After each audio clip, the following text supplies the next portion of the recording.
Hey everyone, I'm Rod Roddenberry, and you're listening to Trek FM.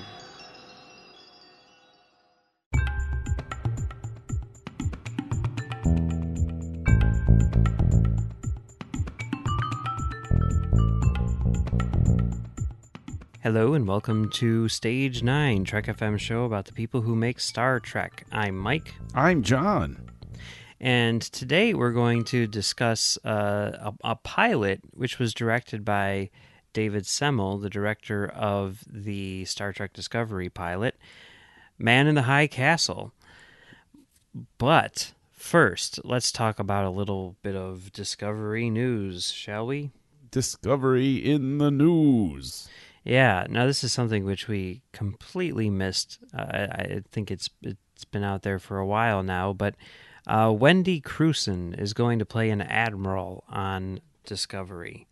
I'm kind of excited about this because I like Wendy Crewson a lot in the few things which I've seen her in. But she's been in a lot of stuff, including the Santa Claus movies. Yeah. As the Santa Claus, not Mrs. Claus, but Mrs. Tim Allen. Tim Allen's Yeah. wife. Okay, and she was in Room, the recent Brie Larson movie where she plays the reporter, Which I haven't seen yet. It's good. It's good. Yeah, It's I've heard good things. it's intense. It's intense, but very solid on the whole. And she's also in Air Force One as the First Lady. Yes, the pretty cool. classic 1997 film, Air Force One. Yes. And probably most noteworthy for our purposes, she was in the television show Revenge, which was written or co-written by numerous people involved with Discovery, including Gretchen Berg and Aaron Harberts and Ted Sullivan, and a lot of other people, I'm sure. So that's kind of cool news. She's playing an admiral, and it is definitely 100% confirmed because there's an interview with her on a red carpet somewhere talking about it and how she thinks it's cool, and how she's excited to play the person in charge, the big boss. And, she's a Canadian actress and everything, so, that makes sense too, since they're shooting up in Canada and all that good stuff. But So, is she a badmiral? Is going to be the question that I'll be. I don't know. Is she a badmiral? I don't know. It'll be interesting to see, Very right? interesting. Yeah. I'm excited. Yeah. No, it's good casting, and it keeps it all in the family again. So, Mhm. she's a good actress. So, yay, good addition to the cast. Yeah. I'll tell you who's not gonna be in Star Trek Discovery. Me. I'm not going to You? be in Star Trek Discovery. That's one person. I'm not either. So That's right. That's two people. That's two. And Michael Dorn would be number 3. Ah. Yeah. There was a rumor which lasted all of, 45 minutes that he was going to be in the pilot as, I'm assuming, Colonel Worf, who we saw in Star Trek 6, right? I get Probably. before he took up his law career, sure. Or maybe after he took up his law career. Maybe in the diplomatic corps, he's working out a treaty. Yeah. There was a discussion, an inside the actor studio style discussion, which was done down in Florida last week, in which he talked about Discovery, and he was misquoted as saying that he was going to be in some early episodes. I think the pilot, they were saying, and it turns out that that's not accurate. Apparently about a year ago, which makes sense, about a year ago, right? Because wasn't he involved in the whole San Diego Comic-Con thing with, Seven of Nine and Captain Archer, I think he was. and all that yeah, stuff? Yeah. You're right. Yeah. So, Brian Fuller, whoever, is like, hey, right? You want to be in Discovery as Colonel Worf? And he's like, yeah, maybe, or whatever. Who knows? He says the discussions went on for a couple weeks and basically nothing came of it, right? Yeah. So So yeah, maybe someday. You know, it's possible. But here's the weird thing, right? Like, we've seen the Klingons, and they look weird. So are they Yeah. going to make him look like a weird Klingon? Which I guess That- is fine since it's a different character, right? Yeah. Well, I mean, the thing is, if he's playing Colonel Worf has already been established with his look. But at the same time, Worf was established with his look repeatedly. Yes. And so changing Klingon heads are a thing. Yeah, yeah. They did it with Kor, Kang, and Koloth, too, on Deep Space Nine. Oh, did they ever? Yeah. Did they ever? Who knows? Who knows? Be interesting to see. You know? It will be. It will be. You know, it's. I mean, personally, I'm more interested that he was. This quote was pulled or misquoted from his Q&A after he had played Antony and Cleopatra, and I'm like, I want to go see that. I would love to see Michael Dorn as Antony. Yes, please, absolutely. I can see him just absolutely killing that role. Yeah. Well, you know, I don't know. Is it still going? Probably. I don't know. Probably not. Probably not. I'll just no. have to keep my eyes open. So so I think that's pretty much it that we have in terms of news. Wait, whoa, hang on. Late breaking? Breaking news. I don't know. It's the IMDb, so you know what can be trusted or whatnot. But it says right here that episode 5, whatever that means, is going to be directed. I mean, see, it's already wrong because it says David Semmel is directing 1 and 2. And well, Adam Kane is directing 3 and 4. Maybe they're doing it the 24 thing, whatever. And it says episode 5 is being directed by Akiva Goldsman. Which would follow. Woo! It would follow. Yeah. It would make sense, right? Because he seems to be into the directing thing now. Yeah. We need to watch that movie with the guy who you probably weren't supposed to say was in. That you saw on cable that one time. Winter's Tale or whatever it was. Oh, yes. Yeah, that's right. We should watch that. Yeah, why Yeah. not, right? Yeah. Could be cool. So exciting stuff. You know, things are shaping up nicely here on the good old USS Discovery. But how about we talk about someone who definitely 100% directed at least one episode of this show, Yeah. and that is David Semmel. Let's. Semmel, he's directed a lot of pilots. He did Heroes. He did numerous other things. But one which was fairly high profile and probably pretty important for our purposes is the Amazon series Man in the High Castle. Yeah. And we watched the pilot of this show. Now, I hadn't seen this show up until now. I don't think you had either, right? However long ago, a year ago, I guess, whatever I can't recall exactly. I think it was but 2 years ago, right? But well, it was after it had been on and garnered all of the praise or whatever. Yeah. I saw it and I turned it on, but it was one of those things where you chose the wrong night to turn on something that had quiet moments, and I just dozed off because life is very busy sometimes, and you find quietness, and your dog's next to you, and you're just kind of like, sleep now. And I never came back to it because I'm just watching other stuff. So this is the first time I actually sat through the whole thing. I had gotten literally up to, I think it was like the truck pulling away before I like zonked out that one time and came back to it this time. So it was basically like watching it the first time. Yeah. So you want to give a synopsis of the premise of this thing?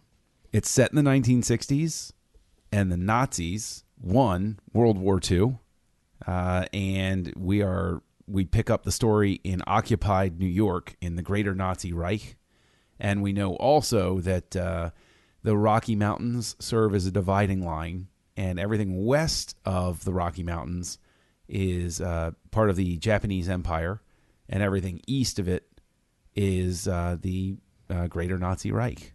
So it's an alternate history, and you get little bits of history that are thrown out there. But then there's a catch where you know that there is a resistance, and you know that there is there's a piece of information floating out there that seems to indicate that something's not quite right about this time. And so the first episode is all about the reveal of that and the pursuit of it.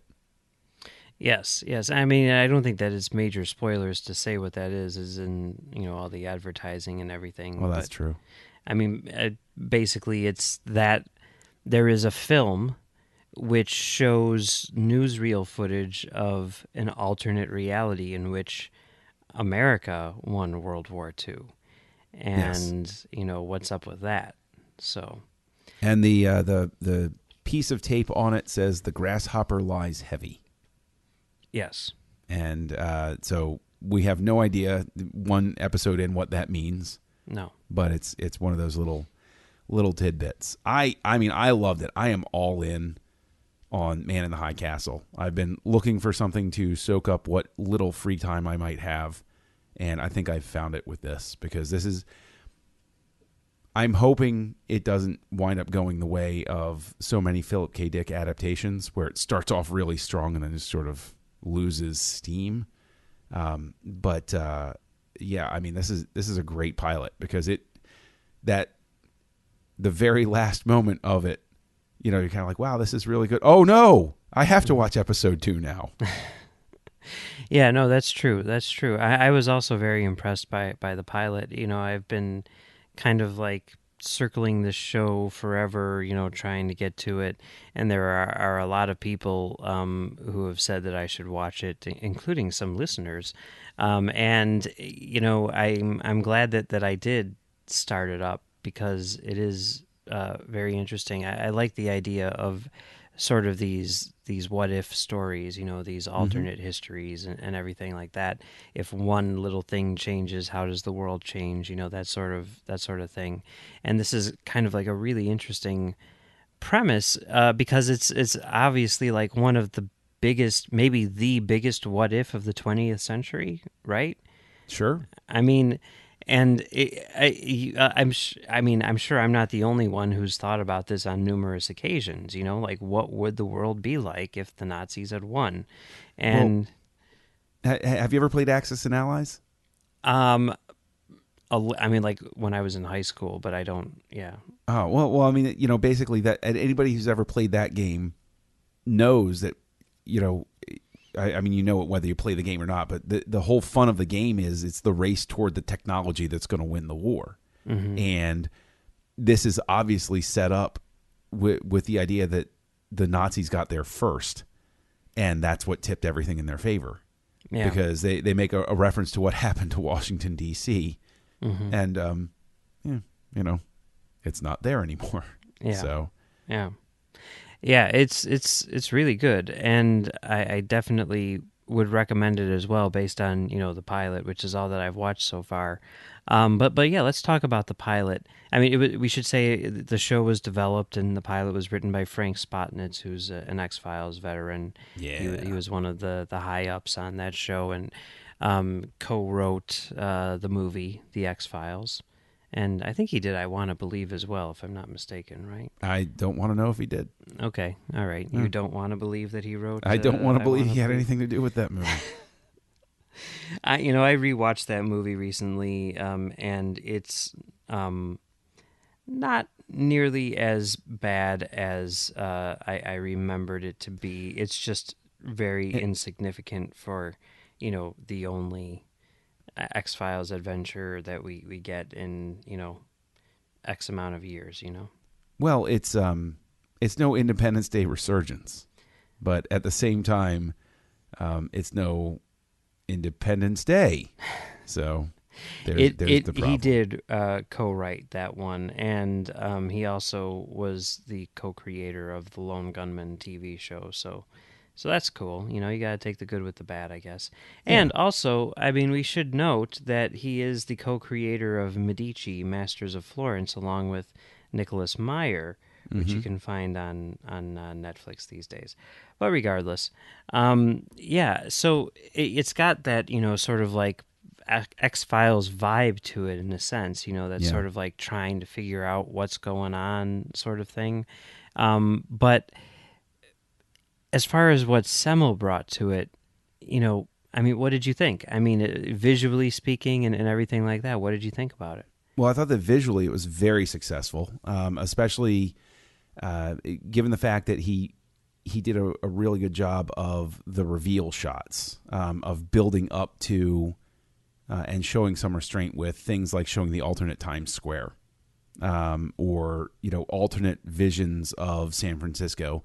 Everything was done in a very measured way where he lets you ease into it. He doesn't I think the big tendency with a lot of stuff, not just on television but in film, is to say this is an alternate universe and look at this big CG matte painting we did. And it's like instead he steps you through it. But the really key part of the episode for me, the thing that I think really would sell it to anybody, is when she watches the film for the first time. It focuses on her reaction, and you don't see what's on screen.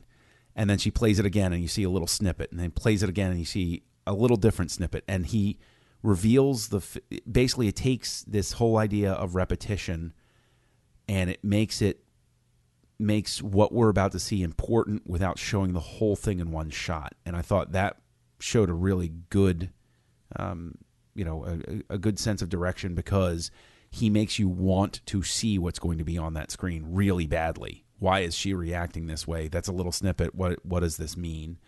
And I think he also did a really good job with portraying sort of it's very easy in any sort of show or movie that's depicting a fascist state to go overboard with what people are doing to turn in their neighbors, or how it feels to have these soldiers stationed everywhere and suspicion on everything. But he also manages to give you the quiet moments of how people can survive and navigate a very dangerous situation like that while being aware of the blanket of attention that they're under. Yeah, I mean, one of the things which I think is most impressive about this is that he is creating sort of like a new world. That's the name of the episode, isn't it? The New World? Yeah, I think so. Okay. Yeah. All right. So, I mean, that's really what he's doing. He's creating like this alternate reality, and in a lot of ways he's having to build the entire thing from scratch. And, that's kind of what's going to be going on with Discovery, right? Mm-hmm. And, obviously there's a lot of people involved in the process, and he's just one. But at the same time, the reason why, like directors of pilots are oftentimes listed as executive producers and stuff like that is because in a lot of ways they are responsible for, the look and feel of the show, which you're going to watch. I mean, everyone who comes after them is in some way or another, mimicking what they did in that first episode. And, that's really important. And, I was really impressed with the way that Man in the High Castle looked. I mean, for one thing, creating that reality, I mean, it's something that everyone is familiar with, and yet it's completely different. I mean, in a number of ways. We're completely familiar with 1960s America. We're completely familiar with Nazi Germany. But then you fuse those together and try to create something which is, believable, and, without, going so far over the top that it becomes unbelievable. And I think he found that sweet spot. And it really sort of like makes you think about a lot of stuff in a different light. I mean, seeing in America and a culture that we as Americans are very familiar with this Nazi influence imposed on it, and how it changes daily life. I think sort of like in my mind, at least, it really helped me to kind of understand in a different way what Nazi Germany actually was like, Mm-hmm. back, during World War II. You know what I mean? Sure. It's like, because I mean, even though, I mean, German culture just in general is different from American culture. And, it's like you don't really have that baseline of what, Right. Germany is like, prior to, you know what I'm saying? Like Sure. in terms of like everyday life, and here it's like we know what everyday non-Nazi America life is in 1962. So seeing Yeah. it with Nazi America imposed on it, I keep on thinking Nazi Germany, but it's not. It's be Nazi America, right? Right. But it was really interesting to see that, but then also see like things that people almost take for granted in that type of society. I mean, there's a couple of scenes which really stand out, like the one where the guy is talking when there's like ashes coming out of the sky, Oh yeah. and someone says like, what is that? And he's like, oh, that's the hospital down the street. And the way that he says it, like so matter of factly, is like, wow, this is like something that people have gotten used to and just sort of like accept as part of their world. It's just part of life. Well, that same character, who's a police officer, mentions how he fought in the war, and he's a really nice guy. He's really congenial. He's checking papers. He's helping change a tire. He's giving her an extra sandwich. And I say, I fought in the war. I don't even remember what it was about anymore. Right. And it's that whole thing where you have that question of, because you see people who were alive at the time that the war was lost, and you see, I think, a number of different ways that people cope with it. People who resign themselves to it, people who not just resign themselves to it, but can compartmentalize it and say things like, I don't even remember why I was fighting anymore. And there's very much an undercurrent of it, because if he remembered why he fought and what he's living in now, he has to convince himself that this is an okay place to be. Otherwise, life is awful and he can't handle. People do. They always seek a way to approach a situation as normal, because that makes it easier to survive mentally. Yeah. And you very much see that expressed. And in terms of, I think one of the very difficult things to cope with sometimes when you look at the Nazis is, how could people, quote unquote, let this be? How could people go along with this? And it's one of those things where people didn't go along with it. People either survived or they didn't. Yeah. And that was their two choices. And in the very beginning, when they have that piece where the Nazi raid of the machine shop happens while the truck is pulling away, it was that sudden.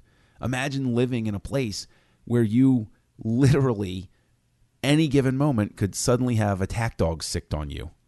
Yeah. And a bunch of guys with machine guns just show up and just arrest you and then find out what you were guilty of. I mean, that's a terrifying place to be. That's so unsettling. And I think also that Semmel does a really good job of using a guy who's one of my favorite actors, actually, to see in anything, Rufus Sewell. Yeah.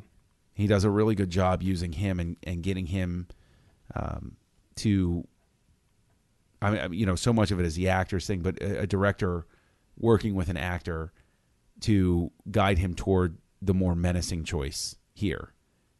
When he questions the interrogator, why aren't you beating this man? I told you to beat this man until he gives me my answers. Well, he's unconscious. Well, you keep beating him until he talks, but he'll die. Okay. And then just walk off. And it's, it's not angry. It's not, how dare you not defy. It's him gently guiding the guy. You do your job until I tell you to stop doing it. And it's really, I don't know. I mean, all that to say that this is, I think, a tremendous pilot. And I think people should watch it. And I think if they do, they're going to wind up, I honestly believe people will wind up like me saying, I got to see the second episode. Yeah. And another thing which struck me about it, because, I mean, this has always been sort of like a problem with Star Trek, where it's like, getting it into the 21st century, getting it, to catch up with the medium in a sense. It's always felt, I mean, not the original series, but, in the next gen era, it's always kind of felt like a step behind in a lot of ways, like while they were doing Voyager, the ER was going on, while they were doing Enterprise, 24 was going on, that kind of thing. And even though it's completely different people this time around, there's still that sort of like fear of like, is Star Trek gonna be just still falling into that? I mean, CBS. I mean, come on, CBS is not exactly cutting edge. You know what I mean? That's true. It's like, is it going to fall back into that, into that thing, or is it going to push the envelope the way that, in terms of content, it always has, And seeing this really kind of puts my mind at ease a lot, because one of the things which I was really impressed with was how cinematic it was, Oh yeah. I mean, you put this up on a big screen and you make it an hour and a half, and I'm like, that's a good movie. That's a really good, it's not just an episode of a television show. And, that really sort of gives me hope for Discovery in that regard.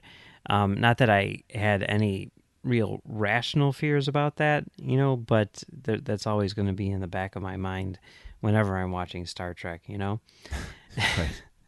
And so that I thought was really cool. And I mean, Semmel has always been, I mean, like, I know I tend to rag on Heroes quite a bit, but I mean, what I always used to say, like even back when it was on, was like, as much as I do not like that show, it looks amazing. I mean, we were just talking on the other side of the stage about how when Heroes was out, I was living in this house which we called The Chill, and we had like 110 inch screen in the living room with a HD projector and massive sound system with a subwoofer and everything. And every Tuesday night it was Tuesday night movie club, and we beforehand we would watch Heroes along with Boston Legal. Maybe at that point it was Monday nights, whatever, it doesn't matter. But I'd see that up on that big 110 inch screen. I'd be like, wow, look at the lighting by Adam Kane, who's directing the next episode of Discovery. Mm-hmm. And look at the the direction and everything. It looks so good. I want to like this show so much, and I just don't. But yeah, I mean, here again, another David Semmel pilot, which looks absolutely stunning. I want to check out some of the other shows which he did pilots for, which there are many. And it's exciting that he's kind of responsible for the look of this show. He's gonna he is gonna be the one to put that foot forward. Yeah, definitely. Just to give an idea of some of the other shows that he's directed for, we've talked about Dawson's Creek at great length, and at some point we are going to have to visit his work on that show because it's amazing. Mm-hmm.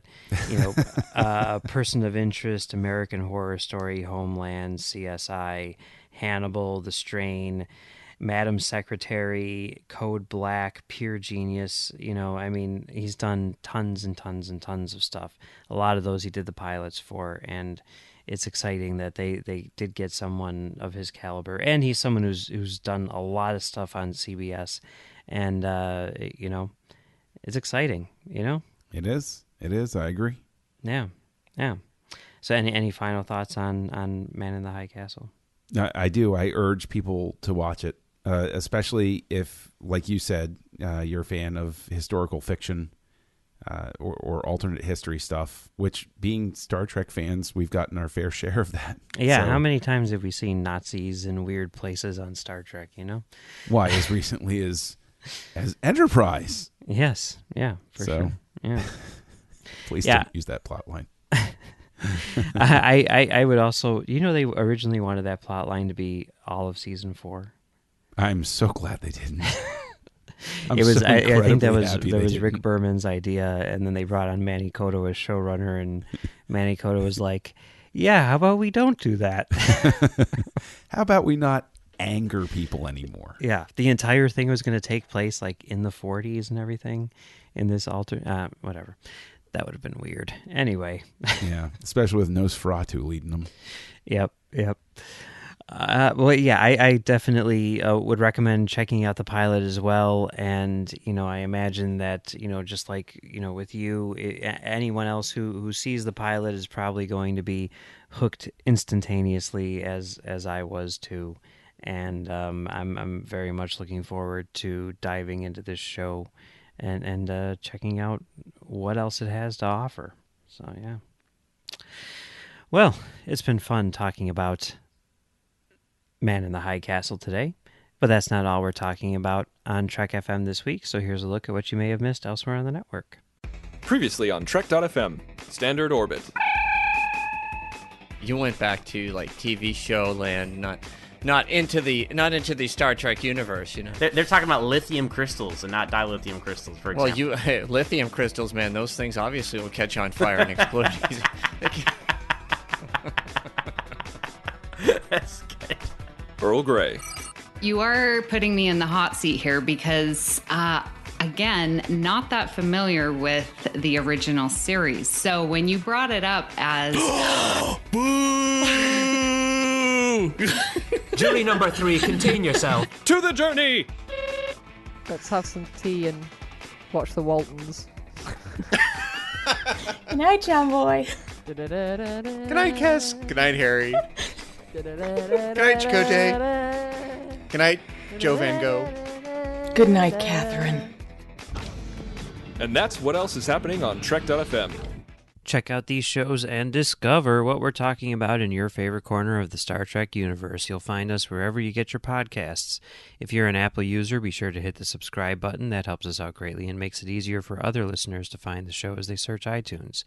If you're not an Apple user, we've got you covered as well. You can find our shows on Stitcher, TuneIn, SoundCloud, Windows Phone, and of course you can stream and download the MP3 file from our website and grab the RSS link as well.